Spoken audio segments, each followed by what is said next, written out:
सावधान। इडमो अर्हन्ताडम्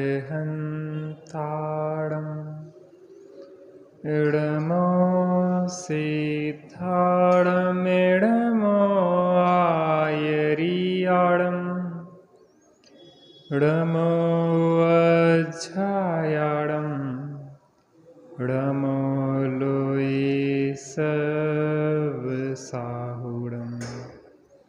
नमः समय साराय स्वानुभूत्या चकासते चित्स्वभावाय भावाय सर्वभावान्तरच्छिदे वन्दितु सर्वसिद्धे ध्रुवमचलमणोभवं गतिं पत्ते वोच्छामि समय पाहुड मिडमो सुध केवली वडिदम्। यादृक्तादृगृहास्थितस्य वसतो यस्य स्वभावो हि यः कर्तुं नेष्कथञ्चनापि परैरन्यादृशाः शक्यते। अज्ञानं न कदाचनापि भवेत् ज्ञानं भवत् सन्ततं ज्ञानेन भुञ्च परापराधजनितो नास्ति बन्धस्तव। स्वयं ही हो परिणमित स्वाधीन है सब वस्तुएं और अन्य के द्वारा कभी वे नहीं बदली जा सके। जिम पर जनित अपराध से बंधते नहीं जन जगत में तिम भोग भोगे किंतु ज्ञानी जन कभी बंधते नहीं।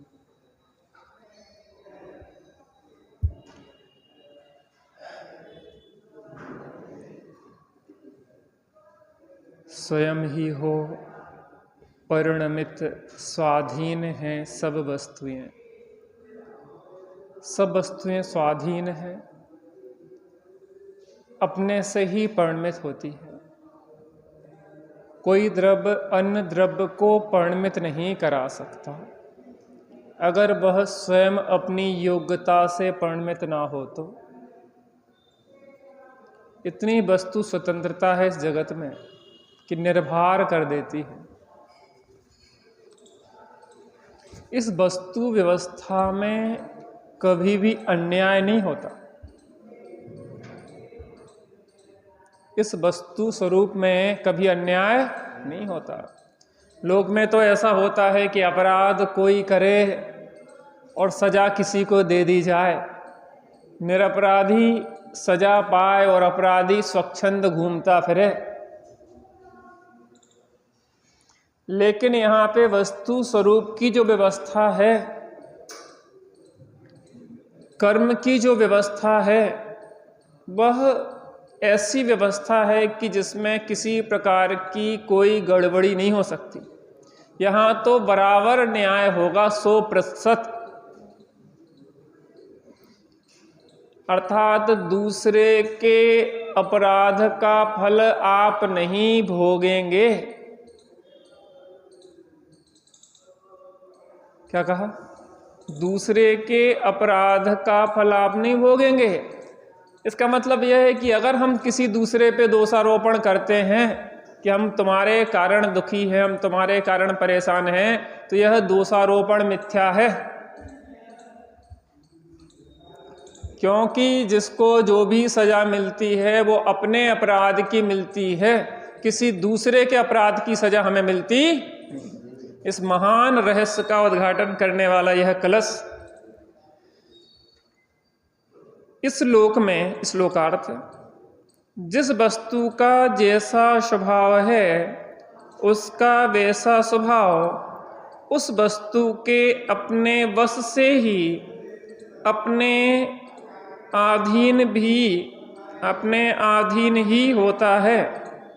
ऐसा वस्तु का स्वभाव पर वस्तुओं के द्वारा किसी भी प्रकार से अन्य जैसा नहीं किया जा सकता। इसलिए जो निरंतर ज्ञान रूप परिणमित होते हैं वह कभी भी अज्ञान नहीं होता। इसलिए हे ज्ञानी, तू कर्मोदय जनित उपभोग को भोग। इस जगत में पर के अपराध से उत्पन्न होने वाला बंध तुझे नहीं है, अर्थात पर के अपराध से तुझे बंध नहीं होता है। कौन बताए सर्वज्ञ देव के बिना यह रहस्य।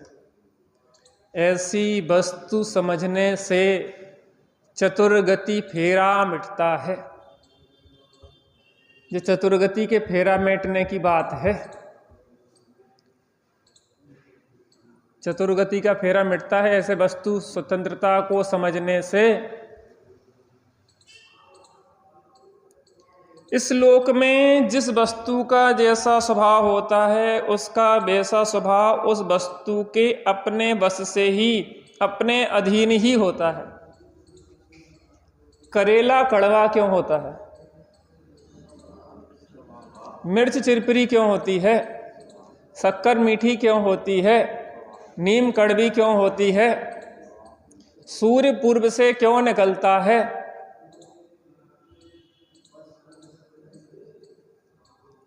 वस्तु का जो स्वभाव है वह तर्क अगोचरा, वो तर्क के गोचर नहीं है, उसमें तर्क नहीं चलता कि नीम कड़वी क्यों होती है, मीठी क्यों नहीं होती है, वो उसका ऐसा स्वभाव है।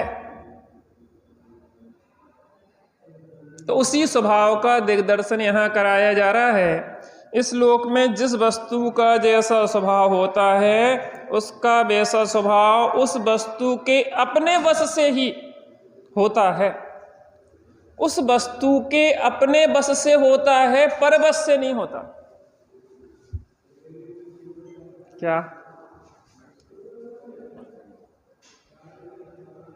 दर्पण में स्वपर प्रकाशक की उसमें जो क्षमता है वह अन्य चीजों में नहीं है। क्यों नहीं है? क्योंकि वस्तु का जो स्वभाव होता है वह अपने वश से होता है। बगुले को तोते की तरह नहीं पढ़ाया जा सकता। क्यों? क्योंकि वो उसमें स्वभाव नहीं है। बगुले में हंस की तरह क्षीर नीर को अलग करने की सामर्थ्य नहीं है। क्यों? वो उसका वैसा नेचर। भाई साहब, ये सिद्धांत समझ में आ रहा ना? कुछ बहुत निर्भर करने वाली बात है, पर कर्तृत्व को तोड़ने वाली बात है। जब हमारी पर में कुछ चलती नहीं है तो क्यों सिर मारे पत्थर से? जब गुस्सा आ जाती है, बच्चे मानते नहीं हैं, तो बताइए आप क्या कहते हैं? पत्थरा से मूड मारवे से कोई सार निकलवे वारो नहीं आ, अपनो ही मूड फिरेगा। कोई सुनत तो है नहीं है। सुनता नहीं है कि सुनने की व्यवस्था नहीं है?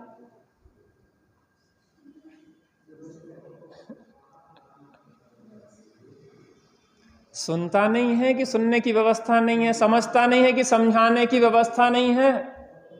बहन जी, समझाने का विकल्प ज्ञानी को भी आ रहा है। आचार्य कुंद देव स्वामी जी 45 साल तक यही बात समझाते रहे कि कोई किसी को समझा नहीं सकता। 45 साल तक एक ही बात समझाई उन्हें। समझाने से समझ नहीं आता, जब समझे तब स्वयं समझ जाता। आदि स्वर समझाया, मारीची बोराया, समझे कब किसकी कोई।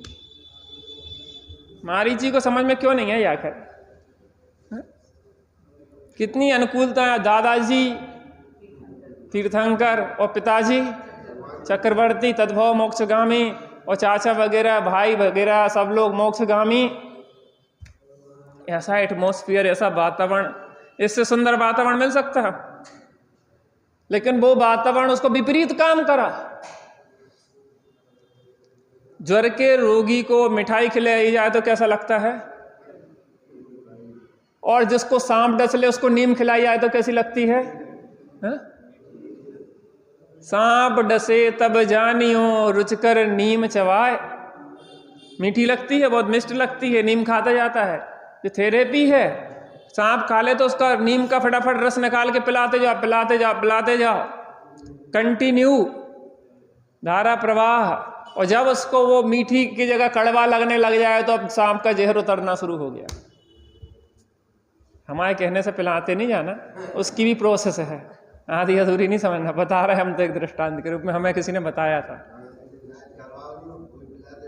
वो तो नहीं है वो भी, लेकिन वैद्य चिकित्सक की देखरेख में होता है हर चीज की एक विधि। अभी सोना बनाने की विधि बताएंगे हम आपको, गजब की, इसी गाथा के बाद आने वाली है। इसी कलश के बाद जयसेन स्वामी की आने वाली है। हाँ, इसी के अगले पेज पे है सोना बनाने की विधि। फटाफट बना लेना बज्जू भाई, हमें जरूरत ही नहीं है।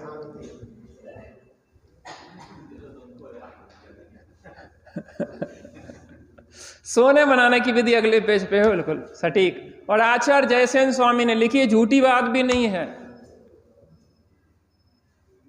लेकिन आज तक किसी ने बना के नहीं देखा। ये भी आश्चर्य की बात है, आज तक किसी ने बना के नहीं देखा। हमें कोई ऐसा नहीं मिला कि जो ये कहे कि हमने बनाया है। क्यों नहीं बनाया भैया? हमें जरूरत ही नहीं है ना। हमें तो जो रत्न मिल गए हैं सम्यक रत्नत्रय की, जब कूड़ा करकट कौन बटोरे, कौन बटोरो कूड़ा करकट, धूल लग रही धूल। तो जी स्वभाव है, कैसा स्वभाव है? कोई बताएगा कैसा स्वभाव है?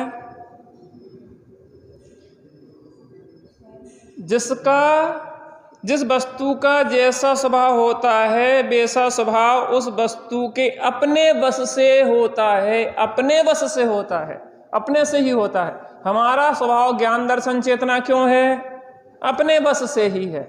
पुद्गल का स्पर्श रसगंध वर्ण क्यों है? अपने वश से है। धर्म द्रव्य का गति हेतु तो अपने वश से, अधर्म द्रव्य का स्थिति हेतु तो अपने वश से, आकाश द्रव्य का उगाहन हेतु अपने वश से, और काल द्रव्य का परिणमन हेतु कैसे है? अपने वश से की परवश से। क्या गजब निर्वाह कर दिया। तो व्यापार करने की जरूरत नहीं है, टेंशन लेने की जरूरत नहीं है। बच्चे के लिए जिनको कमा रहे हैं ना आप, बच्चे अपने बस से उनका भाग लेके आए हैं, आपको जरूरत नहीं है टेंशन लेने की।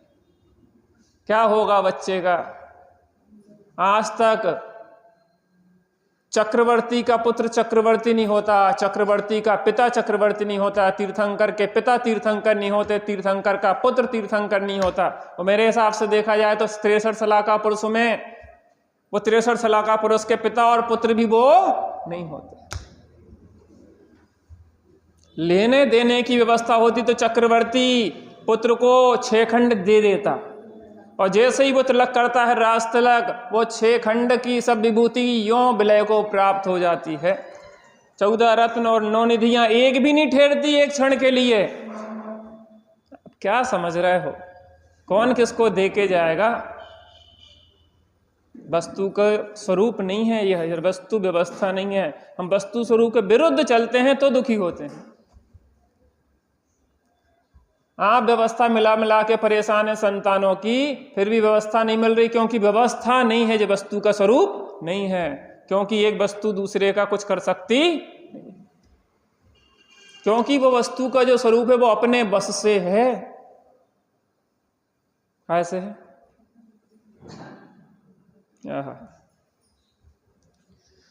ऐसा वस्तु का स्वभाव वह परवस्तुओं द्वारा किसी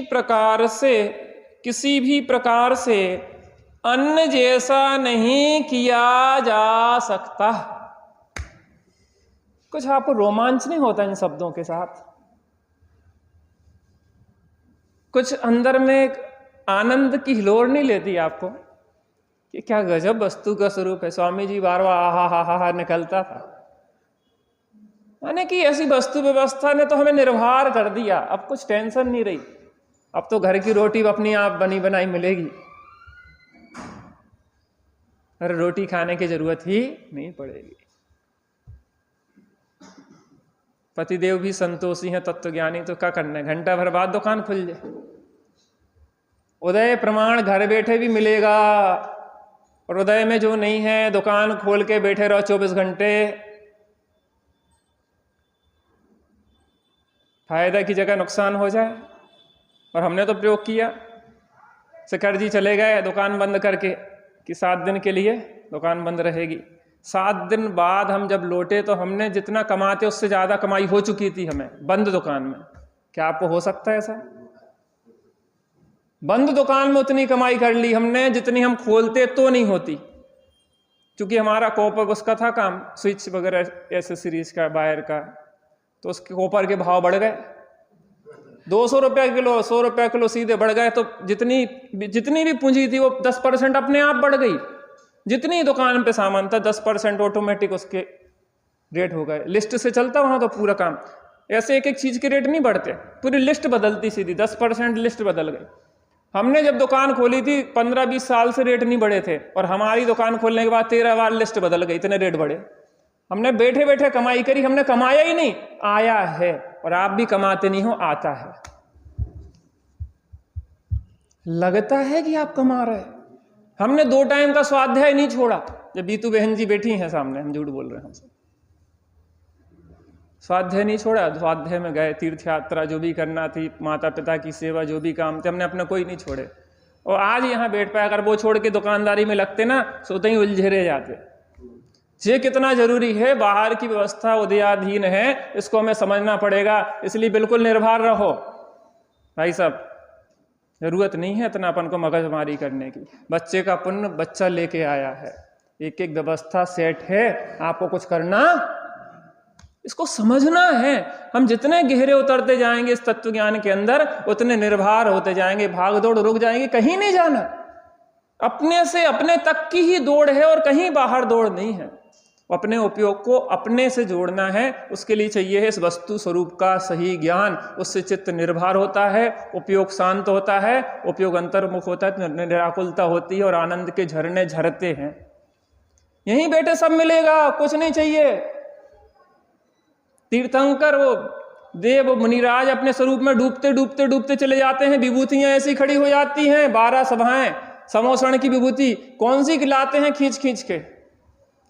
इंद्र को विकल्प आता है कि समोषण की रचना करें, कुबेर को विकल्प आता है कि समोषण की रचना करें, उन्हें कोई विकल्प है क्या? वो तो स्वरूप में मग्न है। सकल गेय ज्ञायक तदपि निजानंद रसरी। आश्चर्य तो इसमें है कि 3 लोक की सर्वोत्कृष्ट विभूति होने के बाद भी आप नजर उठा के नहीं देखते। आश्चर्य की बात तो ये है। और हम टुटपंजिया 2 पैसे को धंधा कर रहे हैं, बस वही में लगे हैं। यहाँ इतना बड़ा व्यापार सम्यक रत्नत्रय का कराया जा रहा है, हम कूड़ा करकट के लगाने में, यहाँ वहाँ करने में सोच रहे बहुत पैसा कर लो। यहाँ का क्या ले जाओगे? क्या ले जाओगे? साथ ले जाने की व्यवस्था है? यहाँ का मिट्टी का ढेर लगा था, यहाँ खड़ा कर दिया। मकान बनवाया, क्या किया आपने? वहाँ पहाड़ का पे ढेर खड़ा था वो मिट्टी का, आपने यहाँ खड़ा कर दिया और लगा कि बहुत बढ़िया व्हाइट हाउस बन गया हमारा। कुछ नहीं है। धन उस वहां पे बैंक में रखा था, इधर रख दिया, उधर बस कागज में एंट्री हो गई और हमें लगने लगा लखपति, करोड़पति, अरबपति, खरबपति। कौन से पति? अनंत गुणों के पति तो तुम हो ही। कितने? अनंत पति। और बाकी जो जितने पति हैं काय के पति है? ब्रह्म के पति है। एक ही पत्नी तो सुनती नहीं है, तो तुम अनंत द्रव्यों के पति बने पड़ रहे हो। एक पति तो सुनता नहीं है, दिन भर मनावे में निकल जाता। भाई सब ऐसी व्यवस्था से शांति मिलने वाली। जे आचार्य देव के वचन कैसे डूब के लिखे हैं, कैसे निर्भर करने के लिए लिखे हैं।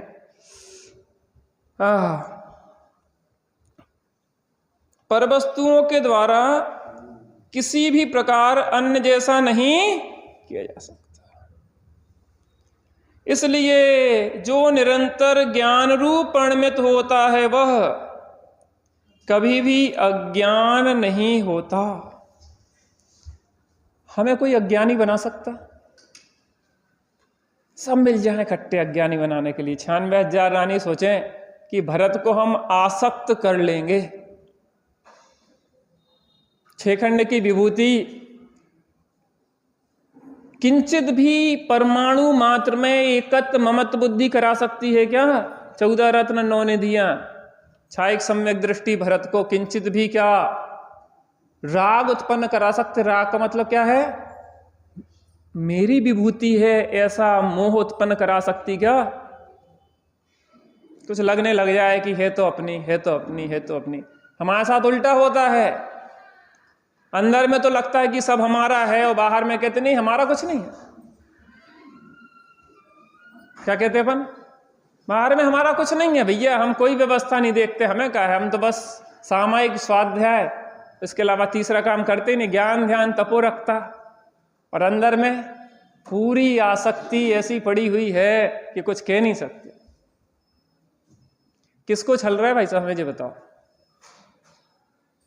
भरत जी अपने मुंह से थोड़ी ना कहते थे कि हम बैरागी हैं। भरत जी तो ये कहते थे मैं अभागा हूं, मेरे में अभी कितने दोष हैं। ज्ञानियों को दोष दिखाई देते हैं, वो जो थोड़ी ना कहते अबे तुम क्या समझ रहे, हम तो अभी चौथे गुण स्थान वर्ती हैं। जानत नहीं है कि चौथे गुण स्थान में का होते। ऐसी सफाई देगा वो ये कहेगा कि हम तो जी भावना बातें कि संत साधु बन के बिछरूं वह घड़ी कब आएगी। वो अपने को निरंतर धिक्कारता है, और हमें तो लगता है सफाई देने की बात है। बड़े पंडित साहब कहते थे साफ रहो सफाई नहीं दो। कोई गलती हो जाए तो हम लोग तर्क देते, ऐसा नहीं वैसा, ऐसा हो गया तो उन्होंने किया था, हमने कहला सफाई ना दो, साफ रहो। सफाई की जरूरत नहीं है, साफ होगा तो हम समझ जाएंगे कि साफ हो। साफ चीज दिखेगी ना।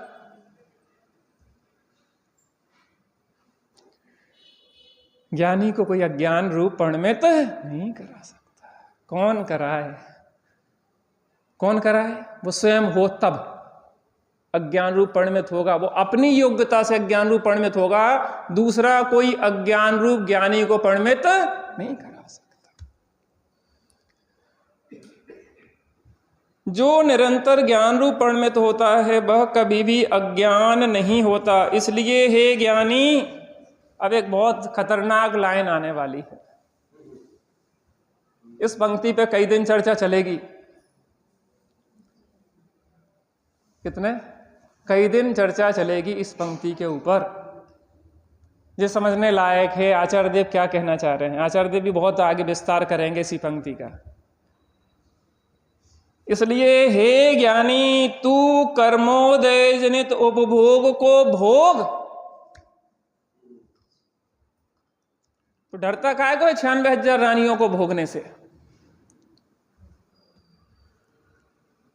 आचार्य देव कह रहे, चक्रवर्ती से कह रहे, भरत जी से कह रहे, तू क्यों डरता है 96,000 रानियों को भोगने से? तू क्यों डरता है 6 खंड को भोगने से? तू 14 रत्न 9 निधियों को भोगने से क्यों डरता है? तुझे जो कर्मोदय जनित भोग उपभोग की सामग्री मिली है, तू अच्छे से भोग। अब आप लोगों को इतने सारे प्रश्न खड़े होंगे। लगभग 5-7 दिन चर्चा चलेगी इस पंक्ति के ऊपर। अभी गाथाएं होंगी, उस गाथा से आएगी, फिर उसके बाद कलश आएगा। इस विषय पे बहुत विस्तार है। एक पंक्ति आचार्य देव ने लिख दी है, जो तो हमारे मन की बात छीन ली। हम भी तो यही कहते हैं, अरे खूब भोगो। लेकिन जो ज्ञानी से कह रहे हैं, किससे कह रहे हैं? तू कर्मोदय जनित उपभोग को भोग। इस जगत में पर के अपराध से उत्पन्न होने वाला बंध तुझे नहीं है, अर्थात पर के अपराध से तुझे बंध नहीं होता। देखो, जो भोगोपभोग भोगा जाता है, वचनों से भोगने के वचन कहे जाते हैं, और काया से उसको भोगा जाता है। कैसे? मुझे भोजन लाओ, मैंने वचन से बोला, और शरीर से की क्रिया से मैंने भोजन को शरीर में डाला, तो दो चीजें हुई ना, वचन और काय। और वचन भी पुद्गल है और काय भी पुद्गल है, और पुद्गल की क्रिया से आत्मा को बंध हो सकता क्या? बात समझ में आ रही ना? जो वस्तु का स्वरूप है, वचन और काय पुद्गल और मैं चेतन, और वचन काय रूप पुद्गल की क्रिया से, वचन काय से भोगोपभोग को भोगने से आत्मा को क्या बंध हो सकता है क्या?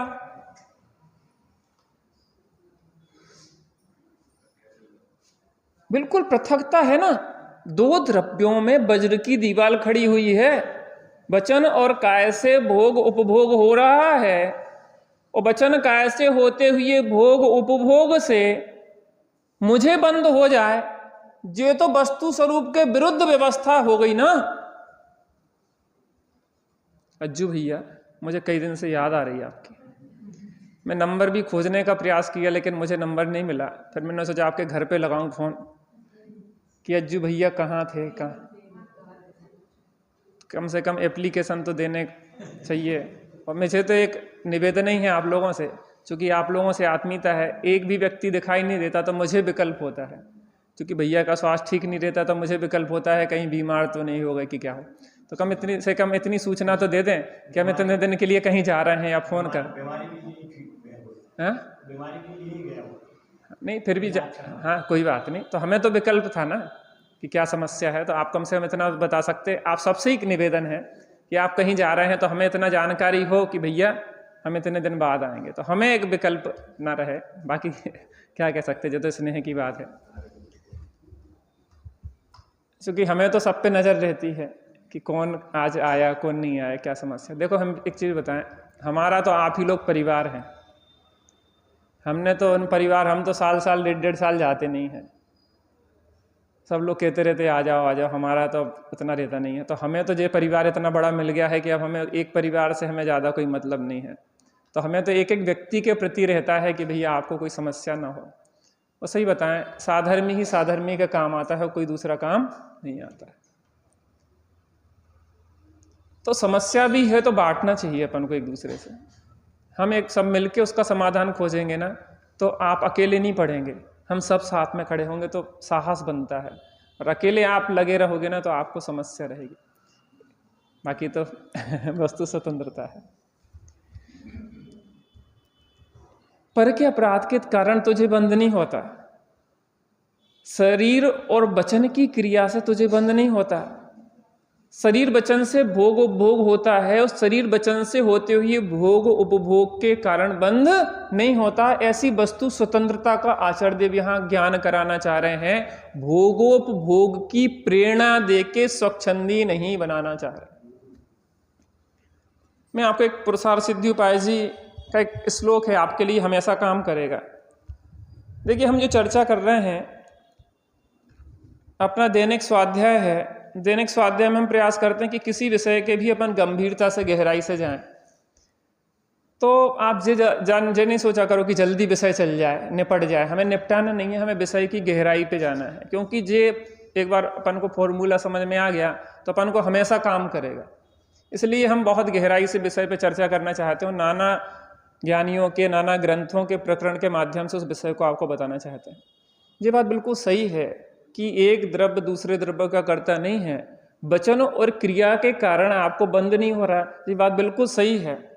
फिर अपन कहते हैं कि एटमॉस्फियर, गलत वातावरण से हटने का जो उपदेश होता है, अच्छे लोगों की संगति का जो उपदेश होता है, वो क्यों होता है? पुरुषार्थ सिद्धि उपाय का एक मैं आपको कलश पढ़ के सुनाता हूँ, आप उसको व्यक्तिगत भी स्वाध्याय करिए। समय सार जी पढ़ने के बाद आपको शायद भ्रम ना हो जाए कि पर के कारण हमें बंद नहीं होता तो हमें क्या जरूरत है त्याग ग्रहण की।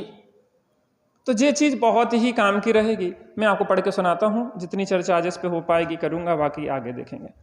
एक प्रश्न खड़ा किया, यहाँ श्लोक है 49, 49 नंबर श्लोक है पुरुषार्थ सिद्धि उपाय, इन्हीं अमृतचंद्र स्वामी जी का, जिनकी अपन टीका पढ़ रहे हैं ना, जो कह रहे कलश पढ़ रहे जिनका, जो कह रहे कि उपभोग को भोग तू डरता क्यों है।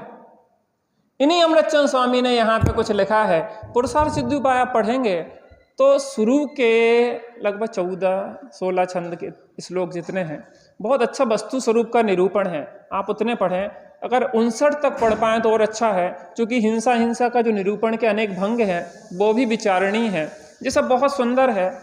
तो इतना तो कम से कम एक बार पुरुषार्थ सिद्धि उपाय को व्यक्तिगत स्वाध्याय में आपको लेना चाहिए। चलिए मैं प्रश्न पढ़ता हूँ।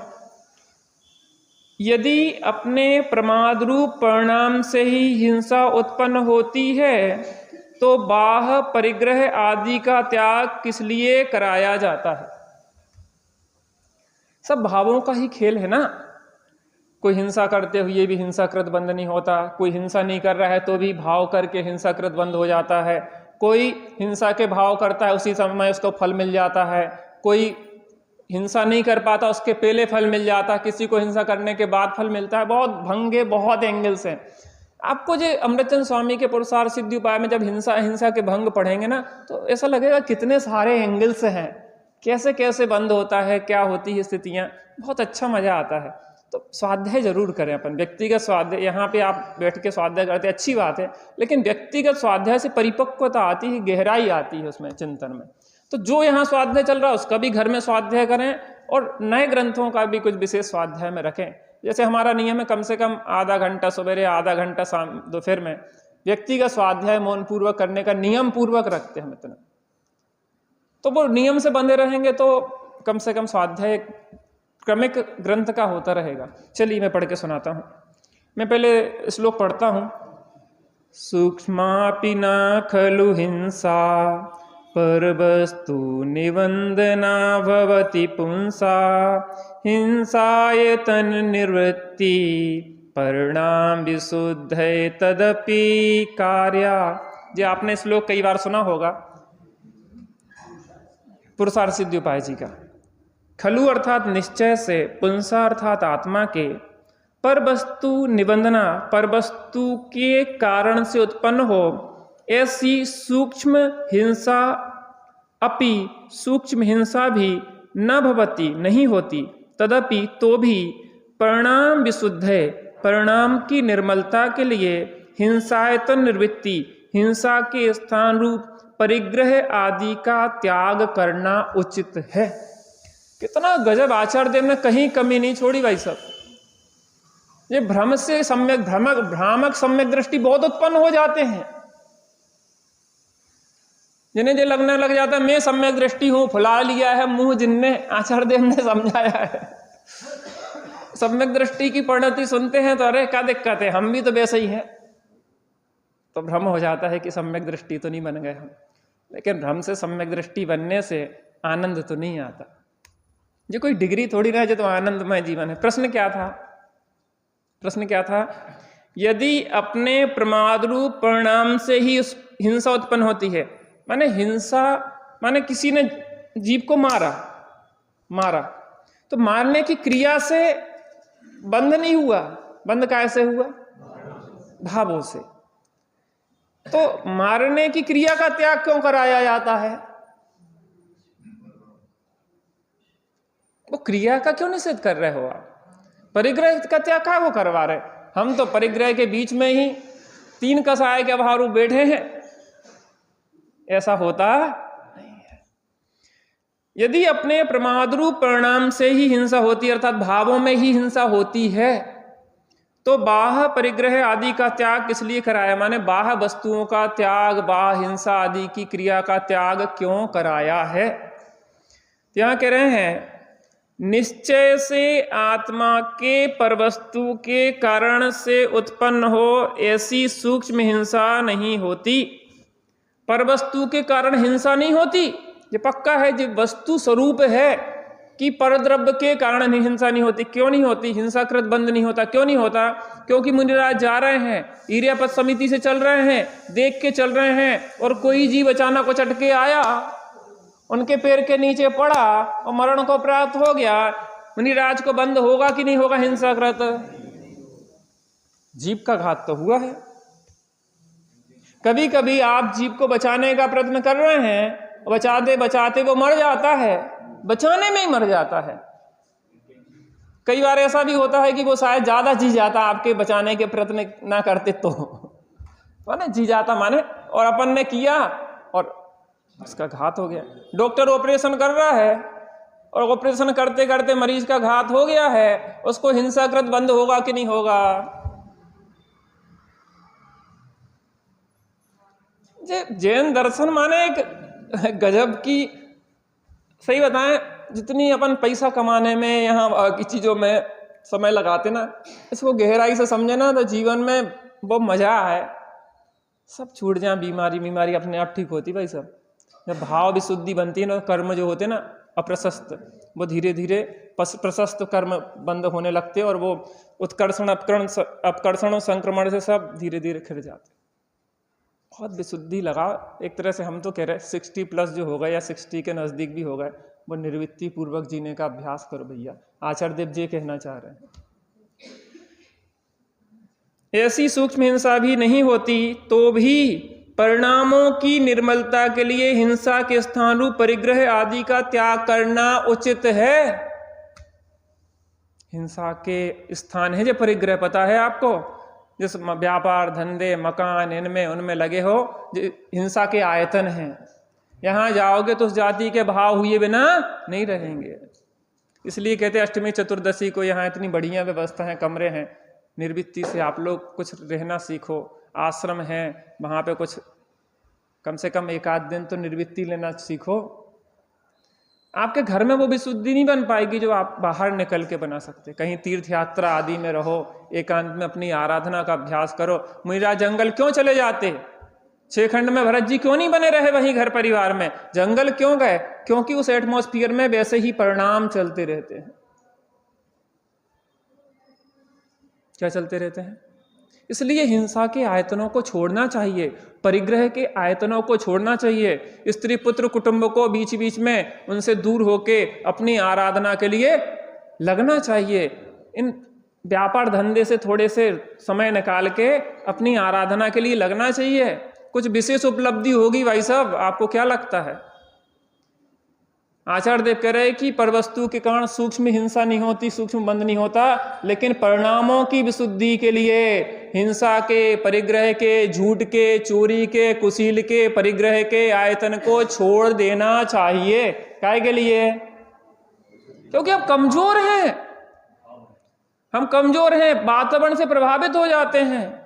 कमजोर व्यक्ति से कहते हैं कि ना ज्यादा ठंड में निकलो, ना ज्यादा गर्मी में निकलो, ना यहाँ ये करो ना वो करो। और मजबूत होए, एयर डिफेंस सिस्टम मजबूत होए आपको तो कितनी मिसाइलें आती रहें। क्या कहा? एयर डिफेंस सिस्टम अगर मजबूत हो तो कितनी ही मिसाइलें फेंकते रहो, हमें कोई दिक्कत नहीं है, हमारे पास सुरक्षा कवच। ऐसी तत्व ज्ञान का जो सुरक्षा कवच हमारे पास रहे तो कोई हमें दुखी नहीं कर सकता। ये अपना समय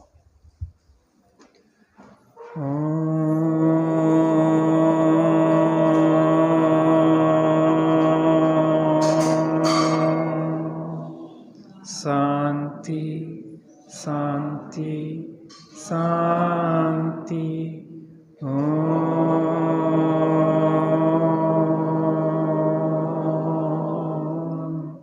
शांति शांति शांति।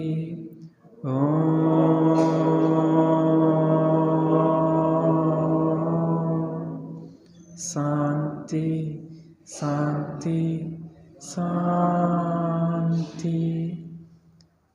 इस श्लोक का यह न्याय है कि किसी दूसरे के अपराध का फल दूसरे को नहीं भोगना पड़ता। परद्रव्य की क्रिया से आपको बंध नहीं होता, हमें बंध होता है हमारे भावों से। लेकिन छद्मस्त की जो क्रिया होती है वह बिना भावों के नहीं होती, इसलिए उस क्रिया पर भी आरोपण आता है और उस क्रिया को भी छोड़ने का उपदेश चरणानुयोग शैली में दिया जाता है। इसलिए बाह्य क्रिया को सुधार के भावों की विशुद्धि कराने का ही लक्ष्य होता है। इसलिए थोड़ा बाहर से समेट के हम अंदर में अंतर्मुखता का अभ्यास करें। थोड़ी देर बैठते हैं।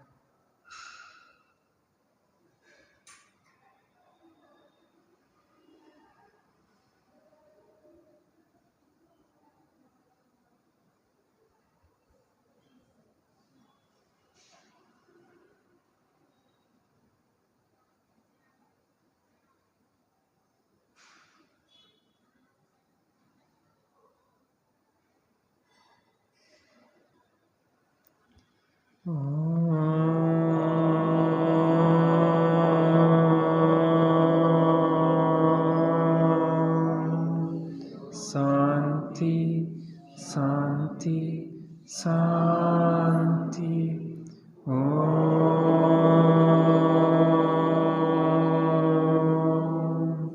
शांति शांति शांति।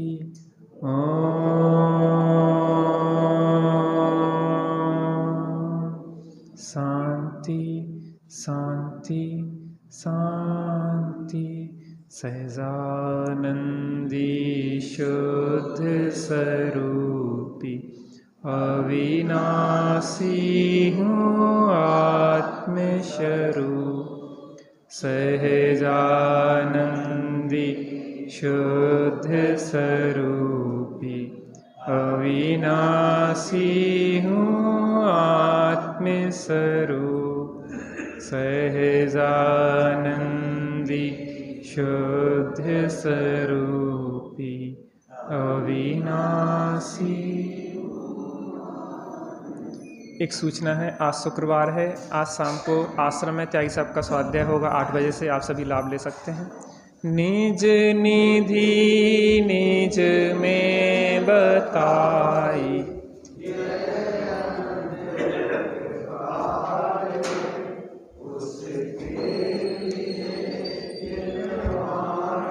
माँ को बंदना सतवार है उसके लिए जिन वाणी माँ को वंदना सतवार।